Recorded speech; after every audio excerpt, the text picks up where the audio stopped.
Welcome back to the channel. Today we're exploring practical strategies for achieving financial freedom through embracing a minimalist lifestyle. We'll discuss the continuous increase in consumer debt and how minimalism can be a powerful tool to obtain financial freedom. We'll outline steps you can take to get you started on your journey to minimalism and discuss tips for overcoming obstacles that may arise along the way. Let's dive in. Let's be honest. In the world we live in today, we are constantly bombarded with messages to obtain more and get the next best thing. Advertising campaigns know how to influence our spending decisions through psychology and power of persuasion, which greatly influences our purchasing decisions. Back in the 70s, it was reported that the average person only saw between 500 to 1,700 ads per day. Fast forward to 2021, and although there are no official figures, it is estimated that the average person sees between 6,000 to 10,000 ads per day. You can see here advertising revenue has increased dramatically over the last 20 years. With the increase in technology, brands that aren't advertising are simply getting left behind. Here's another quick figure for you. This one is a little older, but you still get the point. The light blue circles on top show Facebook's ad revenue, while the dark blue show global online ad spend increase. With the increase in ads, it's no wonder that consumer debt is on the rise. With constant messages sent our way, we are left feeling that if we don't get that product, our problems won't be fixed or our lives won't be simpler. Now on to the debt pandemic. I want to state that I am in no way an expert on debt. And I recognize that there are many factors that play into the debt dilemma. Demographics such as gender, race, ethnicity, age, and family style all have influences on the amount of debt one may have. I'm not specialized in this area, so therefore I will not be going into how these specific categories have an influence on an individual. For the sake of staying on topic, I will go over the bigger picture of consumer debt and relay how becoming more minimalistic can help overcome this issue. According to a survey conducted in 2022, 2/3 of consumers in the US are in debt. The American household debt hit a record $16.9 trillion at the end of 2022, which according to the Federal Reserve is up $2.75 trillion since 2019. Currently, Americans owe $11.92 trillion on mortgages, followed by $1.6 trillion for student loans, $1.55 trillion for car loans, and $986 billion on credit cards. Here's a breakdown of the average debt by debt type, according to the Federal Reserve Bank of New York's Household Debt and Credit Card Report from the fourth quarter of 2022. Again, this is an average of Americans. One may have way more in mortgage debt and have no student loans. Others may have a huge amount in student loans, which is a whole nother issue in itself that is keeping many millennials and others poor.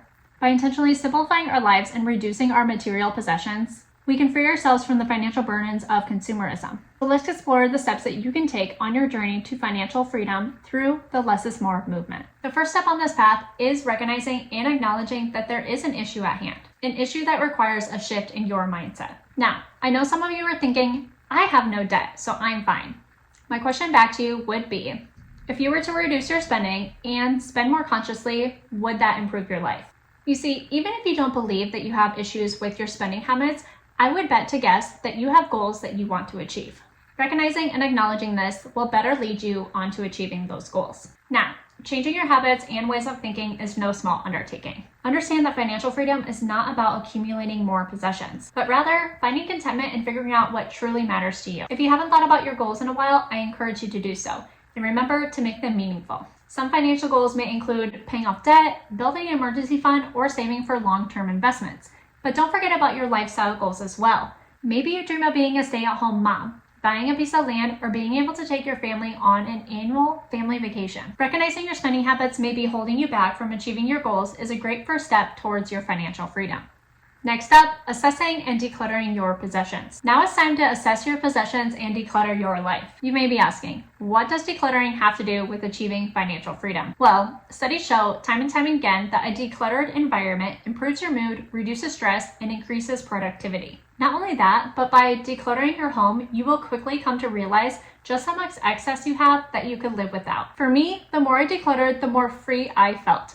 I saw immediate benefits such as cleaning less, which equated to less stress. Not only that, but my urge to buy items diminished. When I was out and about, I continuously wanted less. I've said it once and I'll say it again. Owning less is great, but wanting less is even better. I no longer urge for that vacation souvenir or the newest style trend that I wanted to try but knew deep down it wasn't my style. Shopping got easier and easier, and by practicing decluttering, I came to recognize what I actually leaned towards in my closet and came up with specific items I actually wanted. It led me to be much more critical towards my future purchases and saved me from countless impulse buys. As you start decluttering, begin with one area at a time, such as your closet, your kitchen, or your entryway. Ask yourself if each item adds value or brings you joy, and let go of the things that no longer serve a purpose or align with your values. Donate, sell, or responsibly dispose of these items. If you're trying to get out of debt, I recommend reselling on eBay, Poshmark, Mercari, or any of the other selling sites. This obviously takes more work, but it may be worth it in the end. The next step I recommend to creating a more minimalistic life is to create a budget and track expenses. I recommend developing a comprehensive budget that aligns with your financial goals and minimalistic values. If you use credit cards, some companies will have spend analyzers, which will give you a breakdown of your spending into categories, such as restaurants, merchandise, supermarkets, and gasoline. These give you a quick picture overview of your spending, but I still recommend tracking your expenses more diligently to identify areas where you can cut back. Of course, prioritize essential spending while minimizing discretionary expenses. Tracking your expenses will help you be mindful of your purchases and avoid impulse buying. Next up, you should embrace minimalistic spending habits. I've already hit on this, but you need to embrace minimalist spending in order to propel yourself into achieving financial freedom. Practice mindful shopping by asking yourself if a purchase is necessary or aligns with your values. Implement waiting periods before making non-essential purchases to avoid impulse buying. Did you know that the average American throws away 81.5 pounds of clothing each year, resulting in 11.3 million tons of textile waste? While shopping, buy quality over quantity and recognize that cheap options don't last as long. And lastly, focus your spending on experiences, relationships, and personal growth instead of material possessions. So what about sentimental items? Another common obstacle may be emotional attachments to certain possessions. Acknowledge the sentimental value, but remember that memories reside within you, not the objects themselves. Of course, if something truly brings you happiness, keep it. If, however, you are struggling to let go of your jeans that are just way too small for you, remind yourself that you have pictures in them and that they are not serving you in your current lifestyle. Letting go can be liberating and will open up space for new beginnings. A few tips I recommend. Save the sentimental items for last. If you start decluttering and begin with your sentimental items, you are not going to get very far along in your decluttering journey. If you're ready to part with it, snap a photo of that sentimental item and continue on. This way you can look back on it whenever you please. For kids' artwork, tell them that they can keep whatever they want, as long as it fits into a designated bin. If it gets full, go over the rule and help them discard something less meaningful than what they currently want to put in. And lastly, practice the container method.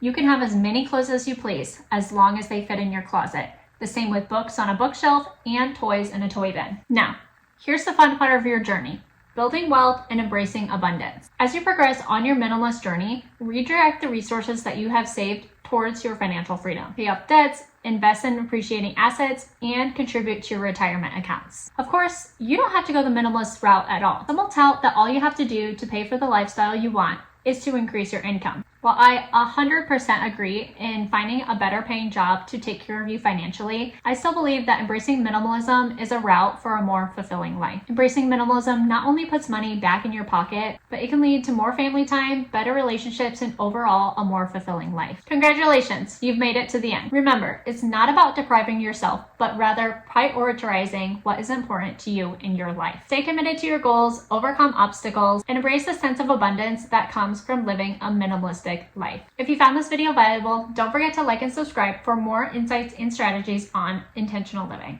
Bye, friends.